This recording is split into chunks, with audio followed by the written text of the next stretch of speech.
성도님들 이어서 우리 신명기의 말씀을 나누도록 하겠습니다. 신명기는 두 번째 법이라는 뜻입니다. 이 신명기의 말씀으로 우리가 이제 안으로 들어가기에 앞서서 언약의 흐름이, 언약의 진전이 어떻게 이루어지는지를 한번 이야기를 말씀을 드리고 안으로 좀 들어가도록 하겠습니다.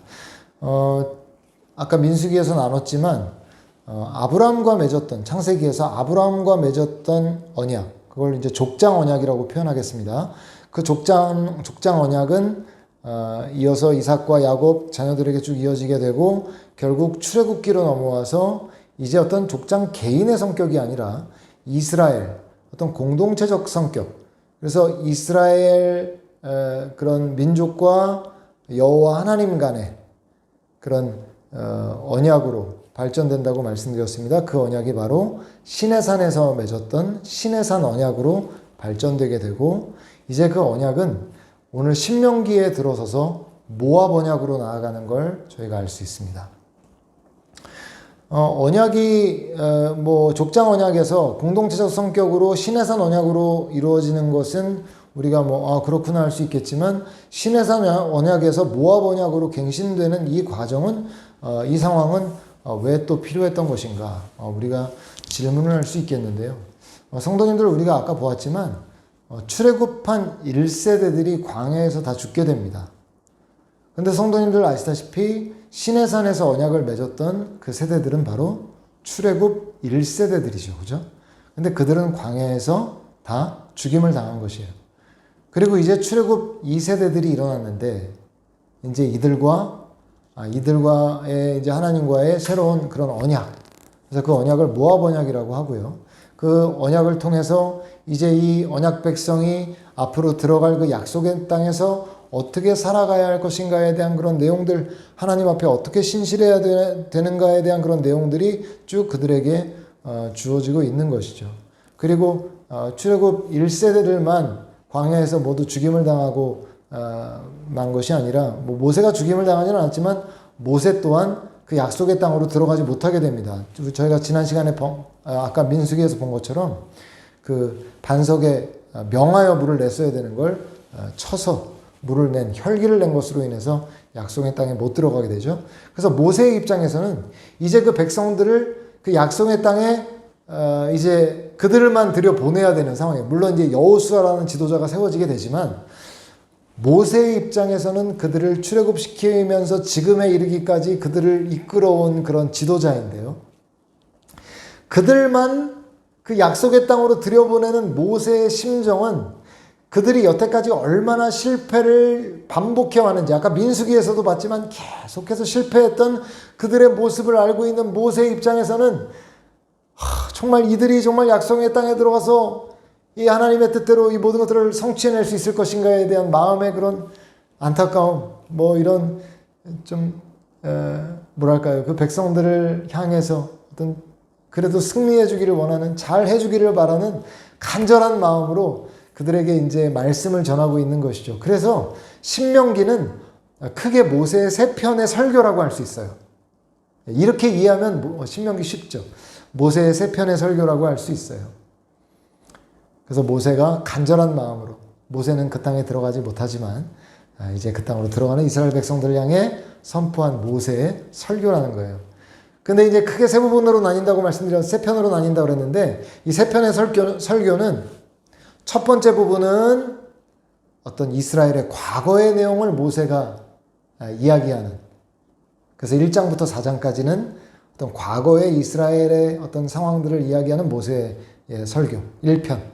그리고 2편은 오늘 그 설교를 듣고 있는 이스라엘 백성들이 어떻게 하나님의 말씀에 신실해야 되고 어떻게 나아가야 되는지에 대한 현재적 그들의 어떤 반응을 요구하면서 율법을 선포하는 것이 가장 긴 4장부터 29장까지의 그런 내용, 두 번째 설교라고 할 수 있고, 마지막 29장부터 끝까지의 내용이 모세의 세 번째 설교, 어떤 앞으로의 장차 들어갈 땅에서의 어떤 그런 내용이 세 번째 설교라고 할 수 있습니다. 이렇게 세 편의 설교라고 할 수 있고, 자, 이제 우리가 첫 번째 부분, 모세의 첫 번째 설교 1장부터 4장까지의 내용으로 우리가 들어가도록 하겠습니다.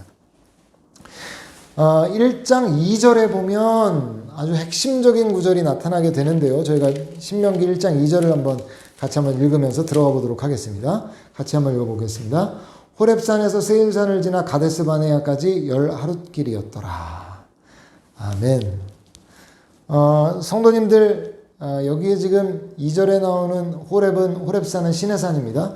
그럼 시내산에서부터 가데스 바네아까지의 길이 10하룻길이었다. 이 얘기를 왜 할까요? 이 신명기 설교를 하는 데 있어서. 과거의 이스라엘의 이야기를 하면서 왜 이야기를 하는 걸까요? 자, 약속의 땅까지 가는 그 거리가 10하룻길이었다. 그런데 지금 오늘 우리는 얼만큼의 시간이 걸려 여기까지 왔느냐 다시 이렇게 묻고 있는 거거든요. 그 다음 구절 3절에 나오지만 40째 해 40년이 걸려서 다시 그 자리에 왔다는 거죠. 그러니까 광야의 그 시간들 40년의 시간을 걸려서 오늘 이 자리에 우리가 왔다. 이 얘기를 모세가 왜 할까요? 왜 40년이 걸렸냐 이 얘기를 하고 싶어 하는 거죠.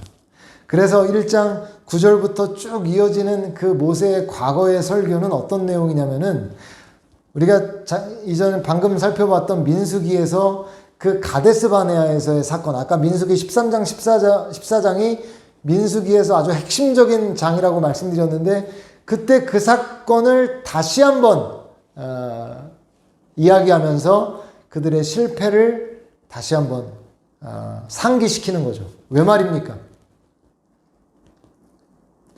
이제 그들은 약속의 땅을 앞에 두고 똑같은 실수를 반복해서는 안 되기 때문이죠.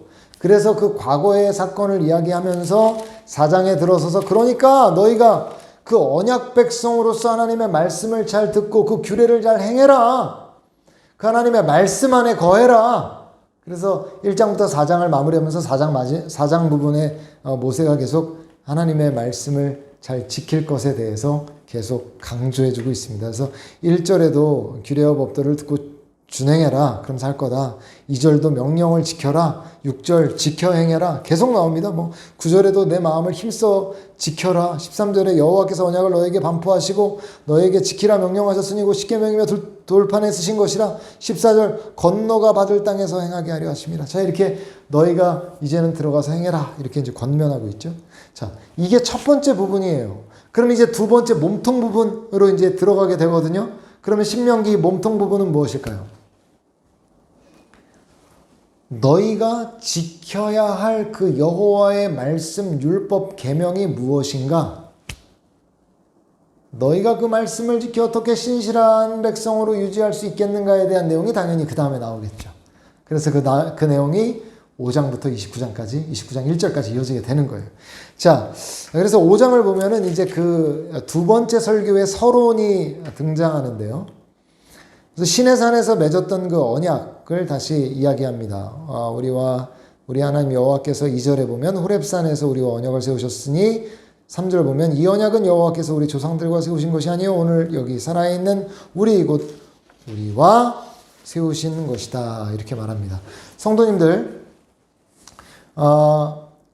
그 이전에 맺었던 언약이 단순히 광야에서 죽임당한 출애굽 1세대와 맺었던 그 언약이고, 그래서 그 언약은 이제 중단되고 끝났고 이제 파기된 것이 아니라 오늘 여전히 우리에게 말씀하시는 하나님의 말씀이고, 바로 오늘 이스라엘과 맺은 언약이라는 것을 다시 새롭게 하는 것이에요. 그래서 제가 아까 모압 언약 갱신이라고 했는데, 출애굽기처럼 지금 이 모압 언약은 그 언약 장면만 쭉 나오고 순서에 따라 나타나는 것이 아니라 이 신명기 이 5장부터의 그 내용에 전체에 걸쳐서 십계명의 내용이 나왔다가 뒤에 내용이 나왔다가 그 언약 당사자들이 만나는 장면이 나왔다가 이렇게 좀 앞뒤에 배치되고 있어요. 그래서 지금 여기에 보면 그 언약은 바로 오늘 우리와도 하나님께서 말씀하시는 그 말씀이다라는 그 말씀으로 지금 이어지고 있는 것이죠. 그래서 상기시키는 거예요. 그래서 5장 6절부터 10계명이 주어지게 되고요. 그리고 이제 6장부터 11장까지의 내용, 6장부터 11장까지의 내용은 이 10계명 중에 첫 번째 계명인 너는 나 외에 다른 신들을 내게 두지 말 것이다 라는 이 1계명과 관련해서 이스라엘의 과거 역사에 비춰서 이스라엘이 순종해야 된다는 것들을 이제 모세가 설득하는 내용으로 하나님의 말씀이 주어지게 돼요. 그래서 그 안에 이제 신명기에서 가장 유명한 구절이라고 하는 6장 4절부터 6절. 뭐죠? 들으라 이스라엘아, 쉐마 이스라엘. 그래서 신명기에서 가장 유명한 구절 아니겠습니까? 6장 4절에서 6절인데요. 그래도 유명한 구절인데 같이 한번 읽어볼까요? 자, 같이 한번 읽어보겠습니다. 6장 4절에서 6절이에요. 이스라엘아 들으라 우리 하나님 여호와는 오직 유일한 여호와시니 너는 마음을 다하고 뜻을 다하고 힘을 다하여 내 하나님 여호와를 사랑하라. 오늘 내가 네게 명하는 이 말씀을 너는 마음에 새기고 아멘. 자, 이것이 바로 이 신명기에서 가장 유명한 쉐마 이스라엘. 자, 한번 보십시오. 하나님과 이스라엘 사이에 있어서 가장 중요한 것, 물론 이 백성들이 하나님의 말씀을 잘 지키고 신실한 백성이 되는 것이지만 그것의 그 중심에 뭐가 있습니까? 그것이 바로 하나님을 사랑하는 것이라는 겁니다. 네. 저희가 지난주에 출애굽기의 말씀을 나누면서 출애굽기 13장에 그들이 이제 유월절을 지킨 이후에 이제 하나님의 백성이 되어서 그들이 지켜야 될 세 가지, 그들이 갖춰야 될 세 가지 정신 중에 세 가지 있다고 그랬었죠. 그 중에 첫 번째가 초태생을 구별하는 것이라고 제가 말씀드렸었는데, 에덴 동산의 실패를 회복하는 가장 중요한 것이 하나님의 하나님 되신 인간의 인간됨을 인정하는 것, 그리고 하나님을 모셔드리는 것이라고 말씀드렸었는데, 그럴 때 하나님과의 관계가 온전한 관계가 되는 것이죠. 그리고 그 관계 안에서 가장 중요한 무엇이 회복되는 것입니까? 그 관계 안에서의 사랑이 회복되는 것이죠. 그래서 이 5장부터 이 하나님과의 어떤 그런 그 관계를 쭉 말씀해주고 있는 이 11장까지의 이 내용 중에 6장 4절에 바로 여호와의 말씀을 잘 듣고 행하는 그것이 바로 사랑으로 압축된다. 이렇게 이제 말해주고 있는 거죠. 우리 신앙에 있어서도 오늘 마찬가지입니다. 사실 신앙의 핵심은 하나님과 우리 사이의 사랑이죠. 하나님을 사랑하는 것. 그래서 우리가 어떤 외적인 것들을 하고 있느냐, 얼마나 하고 있느냐, 이런 것들은 하나님을 사랑함으로 말미암아 바깥으로 드러난 것들일 뿐이죠. 핵심은 하나님과 나와의 사랑의 관계라는 것이에요. 그래서 그 사랑의 관계가 유지되고 있다면 모든 것들이 의미가 있지만 다른 거 다 있어도 종교적인 형식이 있고 뭐가 다 있어도 사랑을 잃어버리면 아무것도 아닌 거죠. 그래서 요한계시록 2장에 에베소 교회가 책망받으면서 너희가 다른 거 다 있는데 사랑 잃어버렸다 하지 않습니까? 그것이 하나님과 우리 사이의 가장 중요한 핵심이기 때문에 그것 회복하지 않으면 다른 모든 것들이 의미를 잃어버리게 된다는 것이죠. 그래서 지금 여기 신명기에도 그 하나님과 이스라엘 사이에 가장 중요한 그 사랑의 회복을 말씀해주고 있는 것이에요. 그렇게 이 5장부터 이 11장까지의 이 모든 내용들이 쭉 진행되게 되고 이제 12장부터 26장까지의 내용이 신명기 법전이라고 말하는 하나님의 율법에 대한 내용이 또 이제 쭉 이어지게 됩니다. 물론 그거에 대한 그 뼈대는 10계명이지만 그 10계명을 통한 그 세부적인 어떤 그런 법들이 이제 쭉 주어지게 되죠. 그래서 이제 12장부터 한번 살펴보게 되면 12장의 예배에 관한 율법이 주어지게 되는데 이 말씀에서 우리가 주의 깊게 볼 것이 이제는 장차 그 들어갈 땅에서 드려질 예배가 성막에서 드리는 그런 예배가 아니라 이제 성전, 이 중앙성소인 예루살렘에서 드리는 그런 제사로 교체될 것이라는 것을 강조해주고 있어요. 성도님들 지금까지는 이스라엘 백성들이 출애굽해서 성막을 지은 이후로 약속의 땅에 가기까지 계속 성막을 쳤다가 다시 걷었다가 쳤다가 걷었다가 이동하면서 또 쳤다가 걷었다가 광야 40년 돌면서 또 성막을 쳤다가 걷었다가 이렇게 했잖아요. 근데 이제 약속의 땅에 들어가면 어떻게 됩니까?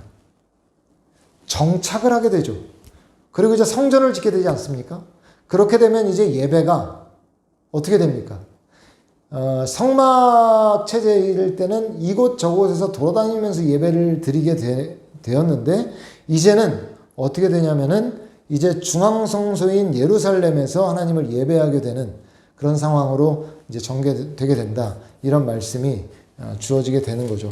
그 내용이 이제 12장에 나타나게 되는데 우리 한번 살펴보겠습니다. 12장 1절 같이 한번 읽어볼까요? 내 조상의 하나님 여호와께서 내게 주셔서 차지하게 하신 땅에서 너희가 평생에 지켜 행할 규례와 법도는 이러하니라. 5절 가볼까요? 오직 너희 하나님 여호와께서 자기의 이름을 두시려고 너희 모든 지파 중에서 택하신 곳인 그 계실 곳으로 찾아 나아가서 18절 볼게요. 18절을 보면 오직 내 하나님 여호와께서 택하실 곳에서 내 하나님 여호와 앞에서 너는 내 자녀와 노비와 성중에 거주하는 레위인과 함께 그것을 먹고 또 내 손으로 수고한 모든 일로 말미암아 내 하나님 여호와 앞에서 즐거워하되 21절입니다. 만일 내 하나님 여호와께서 자기 이름을 두시려고 택하신 곳이 내게서 멀거든. 자 보세요. 택하신 곳, 하나님의 이름을 두실 곳, 택하실 곳 이런 내용이 반복되죠. 그죠? 예배에 대한 어떤 말씀을 주시면서 이제 어떤 정해진 장소에서 앞으로 하나님을 제사하게 될 것에 대한 그 내용을 말씀해 주고 있습니다. 자, 12장부터 저희가 지금 12장을 봤죠. 12장부터 16장까지의 내용을 저에게 소제목을 달라고 하면 달아달라고 하면 저는 성민의 정신, 성민 정신이라고 소제목을 달 수 있을 것 같아요. 그래서 13장부터 특별히 하나님의 백성들에게 우상을 멀리해야 한다. 이런 말씀을 주고 계시고요. 성민으로서 당연히 우상을 멀리해야 되고 14장에 들어서서는 너희가 구별된 백성으로서 음식도 구별해야 한다. 구별된 음식을 먹어야 함에 대한 내용이 14장에 나오고요. 그 다음에 11조를 구별해야 되는 것도 14장에 나옵니다. 마찬가지겠죠? 성민이기 때문에 드리는, 이거 특권이라고도 할 수 있죠. 성민의 특권인 11조를 너희가 구별하여 드려라. 그리고 15장으로 가면 매 7년 끝에는 너희에게 빚진 사람이 있다면 빚을 면제해줘라. 너희들에게 종이 있다면 매 7년 끝에는 그 종을 자유롭게 해주어라. 이런 말씀을 주고 있어요. 성도님들 여기에서 한번 우리가 교훈을 살펴볼 것이 있습니다. 하나님의 백성이, 이스라엘이 하나님의 백성이 된다는 것은 물론 많은 하나님의 백성이 되면서의 어떤 특권들, 좋은 것들, 뭐 그런 것들 많이 있지만 그들이 하나님의 백성으로 살아가야 될 만한 그런 살아가야 될 책임도 주어진다는 것을 우리가 기억해야 돼요. 자, 생각해 보세요. 이스라엘 백성들이 아닌 다른 이방인들, 당시 이방인들의 입장에서는 나에게 누가 빚을 졌는데 왜 7년 있다가는 그 사람의 빚이 얼마이든지 간에 빚을 면제해 줘야 됩니까? 그리고 그들 중에 종이 있는데 왜 종을 7년 끝에는 그들을 내보내 줘야 됩니까? 자유롭게 해줘야 됩니까? 그럴 이유가 이방인들에게는 없죠. 그러나 이스라엘 백성들에게는 그래야 된다는 거예요. 왜 말입니까?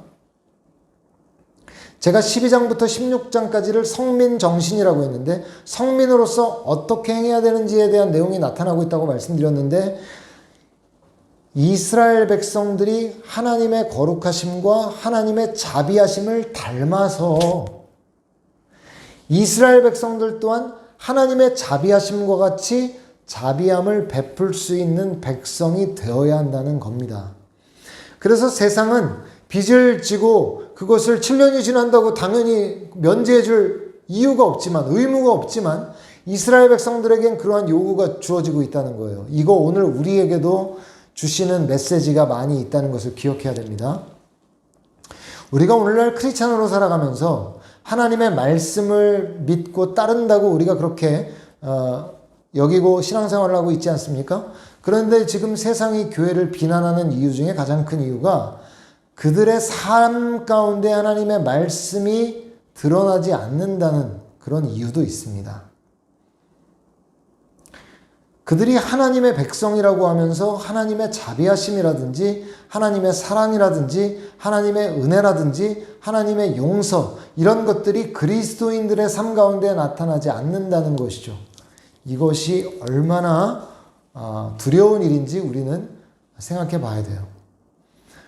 그래서 오늘날 제가 성도님들께 7년 후에 빚을 다 면제해줘라, 종을 면제해줘라, 이렇게 이 말씀을 율법적으로 그렇게 지켜야 된다라고 말씀드리는 건 아니더라도 하나님의 자비하심과 하나님의 은혜에 따라 오늘 우리에게 주어지는 은혜를 베풀 만한 때, 자비를 베풀 만한 때, 용서를 베풀 만한 때에 합당하게 자비와 은혜와 용서를 베푸는 것이 그래도 되고 그래도 그렇게 하지 않아도 되는 종류의 일이 아니라 하나님 나라의 백성이라면 마땅히 합당히 그렇게 할 의무와 책임이 우리에게 주어지고 있다는 것을 우리가 기억해야 된다는 거예요. 성도님들 우리가 기억해야 됩니다. 우리의 삶을 통해서 그러한 내용들이 나타나야 된다는 것이에요.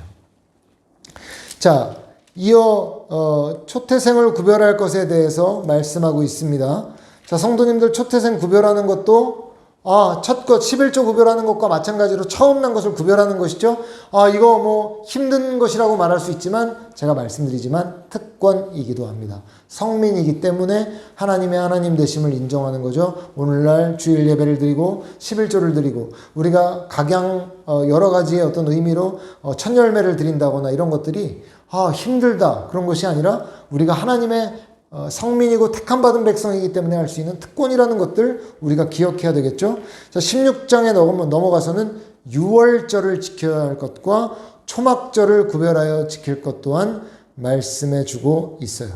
성도님들 이것 또한 뭡니까?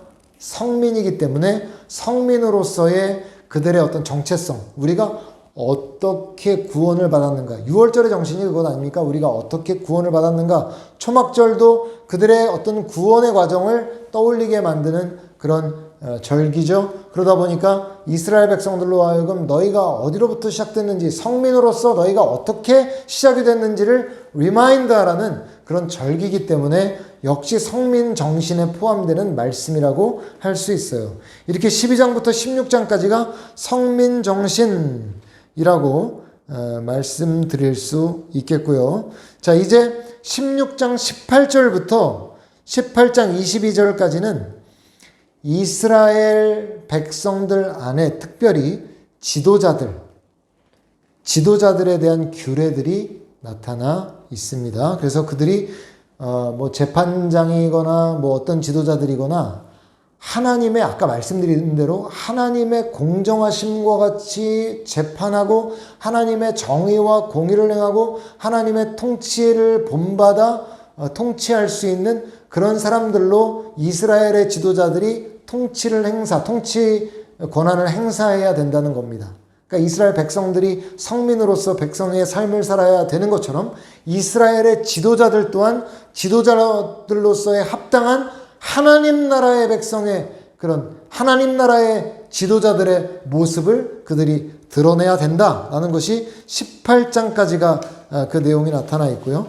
19장부터 넘어가서 25장까지의 내용이 이 성민 공동체의 이 생활의 내용, 생활의 세부적인 내용들까지도 제시해주고 있어요. 어떻게 살아야 한다? 성민은 이렇게 살아야 한다. 이렇게 살아야 한다. 이렇게 살아야 한다. 그리고 이제 26장이 소제목 보이시죠? 첫 열매와 11조. 자, 제가 말씀드렸던 바와 같이 아까 신명기 율법의 시작도 이 몸통 부분의 시작도 하나님을 첫 자리에 모시고 사랑하는 것에 있다고 제가 말씀드렸잖아요. 그런데 이 중심에 나타나는 이 하나님의 율법의 이 결론처럼 주어지는 26장에도 그 진정한 정신, 중심이 뭐라고 말씀합니까? 하나님을 첫 자리에 구별하는 것, 모셔드리는 것, 이것이 중심이다.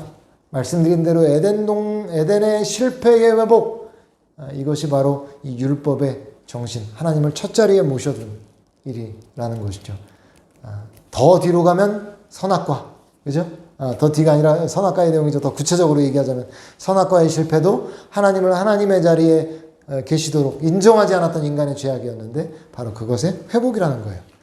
자, 이어서 세 번째 부분으로 넘어가면 27장부터 이제 29장 1절까지 제가 말씀드렸던 이 모압 언약의 어떤 그런 내용들이 쭉 주어지게 되고요.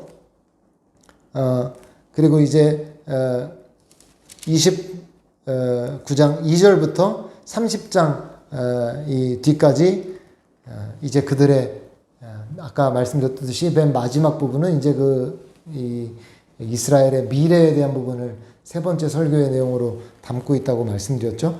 중앙부가 이제 26장까지 율법에 대한 내용은 마무리가 되지만 27장, 28장까지 해가지고 그 모압 언약의 어떤 그런 상황들, 모압 그 언약의 내용들이 치러지는 내용들이 뒷부분까지 나오게 됩니다. 28장까지. 그리고 이제 29장부터 뒷부분이 이제 이어지게 되는데 그 뒷부분에 이제 미래적 이스라엘이 앞으로 이제 어떻게 해야 하나 이제 그런 내용들이 이제 29장부터 나타나게 된다는 거예요.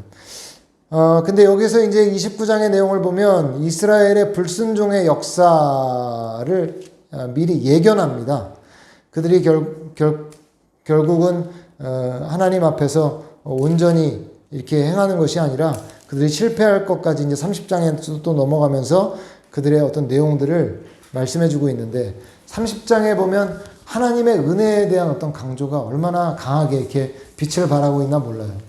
그러니까 이렇게 지금 몸통 부분에 하나님의 율법의 말씀을 너희가 이렇게 지켜야 된다라고 말씀하고 30장, 29장 이후에 그 미래의 어떤 이스라엘 백성들에 대한 말씀을 주고 있는데 그들이 실패할 것을 하나님이 모르셨던 것이 아니라 그들이 실패할 것이 이미 하나님께서는 그 미래를 바라보고 계신 것이죠. 그런데 하나님께서는 어떻게 뭐라고 말씀을 하시는가 하니까 만일 너희가 내 계명을 떠나서 너희가 결국은 해체되고 너희가 열국에 끌려가는 그런 상황이 오거든 이렇게까지 하나님께서 그들의 미래에 대해서 말씀을 하시거든요. 근데 이 30장에 어떤 말씀이 나오는가 하니까요. 너희가 그러한 상황에 있다 할지라도 그때에 마음을 다해서 너희가 나에게 돌아온다면 내가 너희를 받아줄 것이다. 자, 한번 보세요. 3절 볼까요? 자, 2절, 3절을 같이 한번 읽어볼게요. 너와 내 자손이 내 하나님 여호와께로 돌아와 내가 오늘 내게 명령한 것을 온전히 따라 마음을 다하고 뜻을 다하여 여호와의 말씀을 청종하면 내 하나님 여호와께서 마음을 돌이키시고 너를 긍휼히 여기사 포로에서 돌아오게 하시되 내 하나님 여호와께서 흩으신 그 모든 백성 중에서 너를 모으시리니. 아멘. 자, 5절도 보세요. 돌아오게 하시겠다. 9절, 10절 보세요. 내가 내 하나님 여호와의 말씀을 청종하여 이 율법책에 기록된 그 명령과 규례를 지키고 내 마음을 다하며 뜻을 다하여 여호와 내 하나님께 돌아오면 내 하나님 여호와께서 내 손으로 하는 모든 일과 내 몸의 소생과 내 가축의 새끼와 내 토지 소산을 많게 하시고 내게 복을 주시되 또 여호와께서 내 조상들을 기뻐하신 것과 같이 너를 다시 기뻐하사 내게 복을 주시리라. 아멘. 자, 보십시오. 이스라엘이 마땅히 그러니까 이 몸통 부위에 그 하나님의 율법을 그렇게 지켜야 된다라고 그렇게 말씀을 주었는데 이미 그들이 실패할 것을 하나님께서 알고 계셨음에도 불구하고 그들에게 율법의 말씀을 듣게 하시고 신실할 것을 여전히 요구하시고 말이죠. 그들이 또 실패하고 넘어지고 또 쓰러질지라도 돌아올 수 있는 하나님의 어떤 그런 은혜의 손길을 30장에 내밀고 이 말씀을 너희가 나중에 기억해서 혹시 너희가 돌아오려 한다거든 내 약속이 있었다는 걸 기억하고 돌아오라고 말씀해 주시는 이것이 바로 하나님의 은혜죠. 그죠? 이스라엘의 앞으로의 시간이 밝은 빛이었으면 좋겠지만 이들은 결국 우리가 앞으로 보겠지만 물론 잠깐 밝은 빛을 보여주긴 합니다만 대부분 어둡거든요. 그럼에도 불구하고 하나님의 은혜가 이 하나님의 그 언약을 이끌어 가시는 하나님의 언약의 신실하심에 의해서 이 역사가 진행되게 된다는 것을 우리가 앞으로도 계속 보게 되죠. 그래서 31장부터 34장이 계속해서 이들의 미래에 대한 예고인데요. 그래서 결국에는 이들이 나중에 반역을 하게 되겠지만 회복하는 그런 역사로 돌아올 수 있게 된 이런 것들을 모세더러 노래를 지어서 그렇게 그들에게 잊지 않도록 그들이 노래를 부르면서 심지어 하나님께서 과거에 우리가 패역할 것까지 다 아시고 노래까지 지어서 잊지 말라고 말씀하셨는데 그래도 우리가 패역했구나라는 거를 그 노래를 나중에 기억해서 슬퍼하면서 돌아올 수 있도록 모세에게 노래도 지어라. 그래서 노래를 지어 부르게 하시는 게 그 뒤에 나오거든요. 이런 내용들로 이 미래 이스라엘에 대한 내용들로 이어지는 것이 신명기의 마지막 부분입니다. 자, 이렇게 해서 오늘 신명기의 내용까지 보게 되었는데요. 이렇게 해서 모세 오경의 쭉 흐름이 어떻게 되었는지 우리가 이렇게 살펴보았습니다. 민수기와 신명기의 내용이 결코 쉽지는 않은데요. 자, 이번 시간들을 통해서 잘 정리하셔서 모세 오경에 나타난 하나님의 그런 구속 역사의 흐름을 또 잘 정리하시는 저와 여러분들이 되시기를 주님의 이름으로 축원드립니다. 오늘 세 번째 강의 들으시느라고 수고 많으셨습니다. 감사합니다.